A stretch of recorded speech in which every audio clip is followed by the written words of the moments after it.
이 사람은 보이카입니다. 전 특수부대원으로서 그는 여러 날 싸운 뒤 막 저녁에 집으로 돌아왔습니다. 그러나 집에 도착하자마자 잠깐의 휴식도 없이 그의 여동생에게서 조카가 갱단에게 납치되었다는 소식을 전해 들었습니다. 이 갱의 두목은 멕시코 최대의 마약왕인 노인 가르시아입니다. 그 누구도 감히 건드릴 수 없는 존재입니다. 분노가 치솟는 보이카는 즉시 이 악당들의 갱 아지트로 향합니다. 아무에게도 두려움을 느끼지 않는 것으로 알려진 그는 엘리베이터에 탑니다. 어떤 대가를 치르더라도 가족을 구하겠다는 각오로 말입니다. 지하 격투장에서 선발된 가르시아의 갱단원들은 무술에 능숙한 자들입니다. 보이카에게는 아이 재우는 것처럼 손쉽게 쓰러졌습니다. 그들은 총기를 사용하려 했지만 보이카는 빠르게 그들을 처리하며 차가운 연인처럼 그들을 보냈습니다. 그들은 곧바로 저승으로 향했습니다. 갱에서 최정예 전사로 여겨지던 이들조차도 보이카의 공격을 견디지 못했습니다. 갱의 여자들은 흉폭한 보이카를 보고 두려움에 흩어졌습니다. 그들이 짧은 머리, 대머리, 긴 머리든 상관없었습니다. 보이카는 그들에게 공포의 진정한 의미를 보여주었습니다. 갱 두목의 멱살을 잡고 보이카는 그가 조카에게 데려가게 했습니다. 그녀의 머리카락 하나라도 다치면 너는 이를 잃게 될 것이라고 보이카는 경고했습니다. 마침내 그는 수갑이 채워진 채 공황 상태에 있는 소녀를 발견했습니다. 무자비하게 그는 마지막 남은 똘마니를 처리한 후 수갑을 풀고 조카와 함께 떠났습니다. 집으로 돌아오자 그의 여동생은 매우 기뻐했습니다. 마침내 사랑하는 딸과 재회했기 때문입니다. 그 순간 그녀의 남자친구인 레난이 나타났습니다. 그는 게으른 똥침이었고 가르시아에게서 약품을 훔쳐 팔고 잠시 사라졌던 것입니다. 가르시아는 복수로 헤일리를 납치해 부유한 범죄자에게 팔려했던 것입니다. 보이카는 이 무능력한 의붓아버지를 두들겨 패려고 했지만 동생을 위해 참았다. 가르시아가 흉폭한 갱단이라는 것을 알게 된 보이카는 동생과 조카에게 도시를 떠나 숨어 있으라고 말했다. 그 무능력자에게 후속 처리를 맡긴 채로 보이카는 모르고 있었지만 그의 침입 소식은 가르시아를 격분하게 만들었다. 한 낯선 사람이 그의 기지를 급습하고 자신의 부하들을 죽이며 조카를 되찾았다니 믿을 수가 없었다. 그리고 믿을 수 없이 중요한 것까지 함께 가져갔다. 보이카가 조카를 구하는 열쇠가 달린 목걸이를 가져갔을 때 그는 의도치 않게 갱단의 하드드라이브를 가져간 것이었다. 그 안에는 중요한 사업 정보, 범죄의 증거, 그리고 은행 계좌 비밀번호가 들어있었다. 그것을 가진 사람은 가르시아의 자금을 빼앗을 수 있는 권한을 가졌다. 복수를 하지 않으면 지하 세계에 남지 않겠다고 다짐하며 가르시아는 즉시 자신의 부하 저스퍼 보안관을 불러 말했다.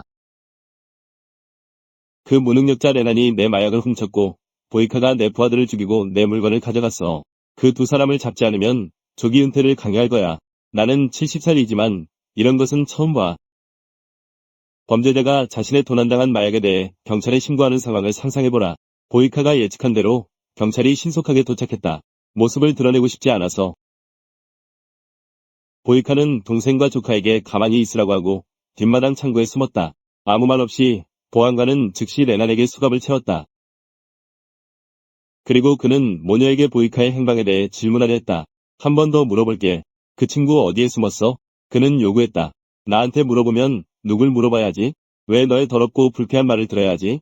보이카의 동생이 반박했다. 그를 배신하지 않겠다고 다짐하며 이것은 보안관을 격분하게 만들었다. 예상치 못하게 차 안에 레난이 머리를 내밀고 고발했다. 그 돼지 같은 남자가 창고에 숨어 있어요. 경관님. 보이카는 안에서 무기를 준비하고 있었다. 경찰이 돌진하기를 기다리며 그들을 제압할 준비를 하고 있었다. 전 특수부대원인 그는 몇몇 지방경찰은 아무것도 아니었다. 가르시아와 그의 부하들이 곧 도착할 것을 알고 보이카는 그의 오토바이에 올라타기로 결심했다. 엔진을 돌리고 최고의 선택으로 빠르게 떠났다. 무능한 경찰들은 그가 떠나는 것을 지켜볼 수밖에 없었고 그들의 눈에는 좌절의 눈물이 맺혔다. 보이카를 도망치게 하면 가르시아에게 문제가 생길 것이라는 것을 알고 보안관은 그의 두 부하에게 그를 쫓으라고 명령했다. 저예산의 분노의 질주 추격전이 시작되었다. 보이카가 그의 오래된 오토바이를 최대한 밀어붙였음에도 불구하고 경찰은 빠르게 추격했다. 끊임없이 그를 추적했다. 그들 중 한 명이 보이카의 타이어를 쏘아 그가 제어를 잃고 멈추게 만들었다. 그들의 차가 그의 오토바이에 부딪혔지만 보이카는 그의 엑스트라오디너리한 반사신경으로 뛰쳐나와 도망쳤다. 그들에게는 그의 오토바이만 남겨두었다. 한편 악랄한 가르시아와 그의 부하들이 도착해 보이카와 대면하기를 원했다. 두려워한 보안관은 가르시아에게 몇 분 안에 내 부하들이 그를 잡아올 것이라고 장담했다. 보이카가 얼마나 강한지 알고 있던 가르시아는 즉시 그의 최정예 전사들을 보내 도와주겠다. 자아비하하려던 레나는 가르시아에게 그의 어리석음에 대해 사과하려 했지만 총에 맞게 되었다. 그로 인해 그는 사라지게 되었다. 추격전으로 돌아가. 두 어리숙한 부하들은 땀을 흘렸지만 여전히 보이카를 찾을 수 없었다. 갑자기 그는 그들의 기습에 한 명의 무기를 빼앗고 쓰러뜨렸다. 그러나 다른 한 명은 뒤에서 그를 제압하는 데 성공했다. 그 순간 가르시아의 히트맨들이 도착해 소란을 보고 총격을 시작했다. 멍청한 부하 중 한 명을 죽였다. 보이카는 남아있는 경찰을 도와준 후 재빨리 나무 뒤로 숨었다. 트럭 몬스터라는 별명을 가진 청부살인자가 말했다. 그들은 하드드라이브만 필요하다고. 보이카는 깜짝 놀라며 소녀를 구하는 동안 목걸이를 잡았던 것을 떠올렸다. 그 안에는 하드드라이브가 있었지만 그는 그것을 무시했다. 탄약이 부족해진 보이카는 우회 전술을 사용하기로 결정했다. 주인공의 지원 없이 남겨진 경찰은 총에 맞아 죽었다. 마지막 총알로 보이카는 적 한 명을 처치한 후 총을 버리고 떠났다. 트럭 몬스터가 그를 쫓았지만 강한 발길질에 무장 해제되었다. 그는 말했다. 너가 내 형을 죽였어. 그가 보이카가 헤일리를 구하는 동안 죽인 남자의 형이라는 것을 밝혔다. 그들은 서로 균형이 맞는 주먹질과 발길질을 벌였다. 형은 더 능숙해 보였고 맹수 같은 공격을 해왔다. 자신이 지고 있다는 것을 깨닫고 그는 벨트를 꺼냈다. 보이카는 반응으로 작은 단검을 꺼냈다. 치열한 전투 후 보이카는 벨트를 잡아 그를 내던졌다. 순간을 놓치지 않고 보이카는 무릎과 팔꿈치 공격을 퍼부었다. 그리고 그의 입에 발길질을 하여 피를 토하게 했다. 결국 보이카는 그를 조여 죽였다. 가르시아가 무전기로 호출했지만 트럭 몬스터는 대답이 없었다. 뭔가 잘못되었다는 것을 깨달았다. 하드드라이브를 잃는 것은 용납할 수 없는 일이었다.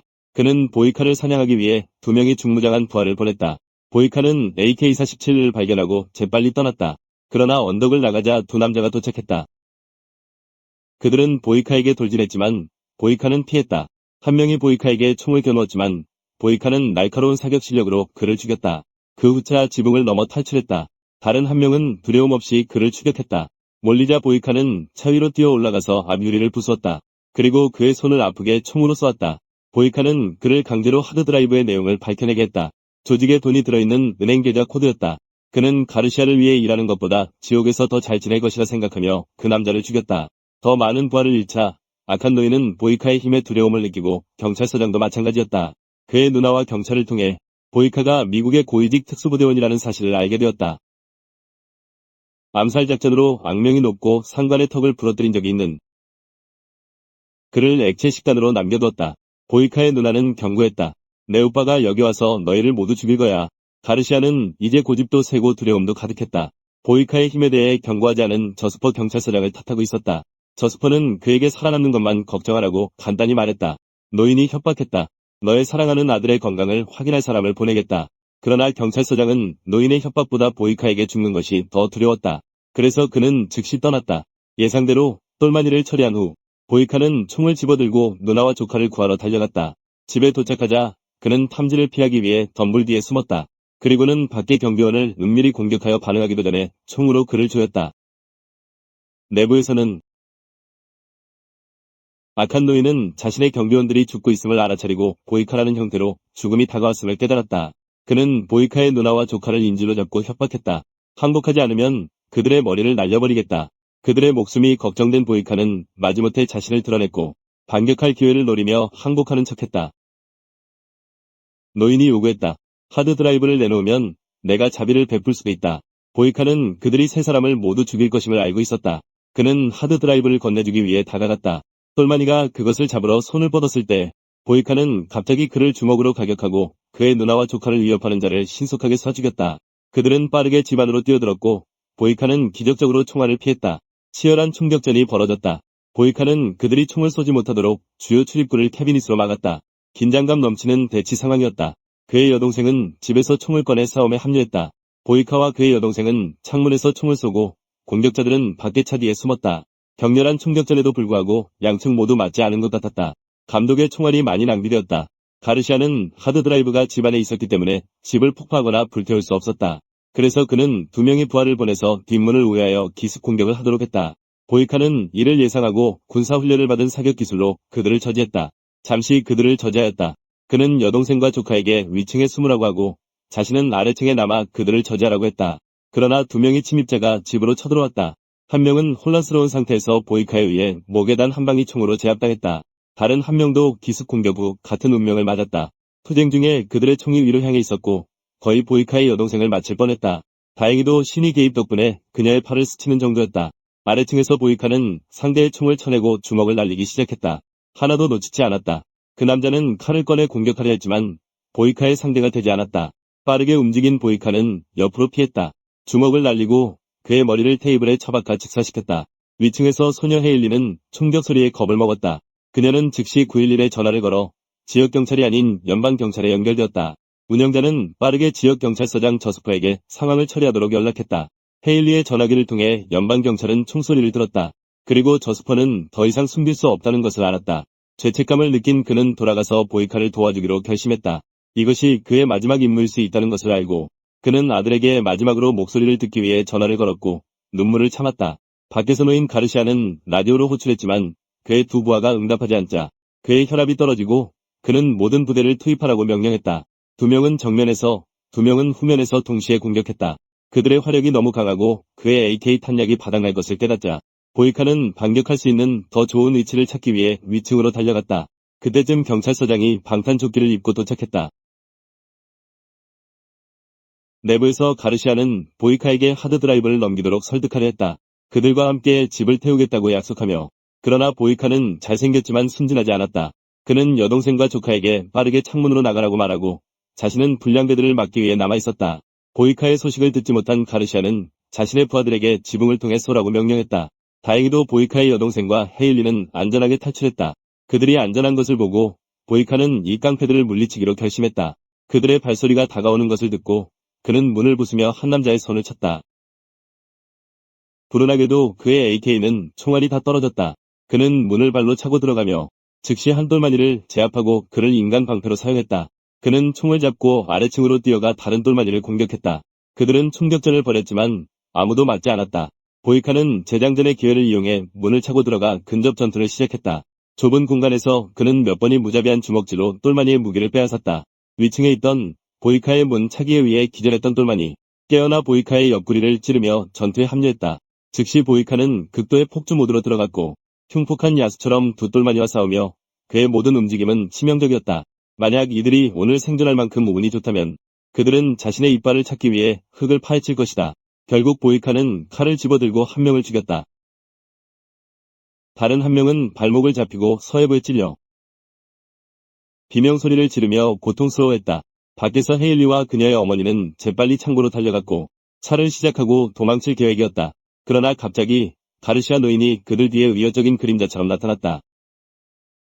그는 그들을 인질로 잡고 말했다. 나는 당신 중 한 명만 인질로 필요하고 다른 한 명은 죽어야 한다. 상황이 절망적으로 보일 때 경찰서장이 나타나 가르시아의 배를 쏘았다. 그의 마약 밀매 인생을 그 자리에서 끝냈다. 경찰서장이 새롭게 단장한 것처럼 보였지만 그의 탐욕이 그를 지배했다. 그는 은행 계좌를 훔치기 위해 하드드라이브가 필요했다.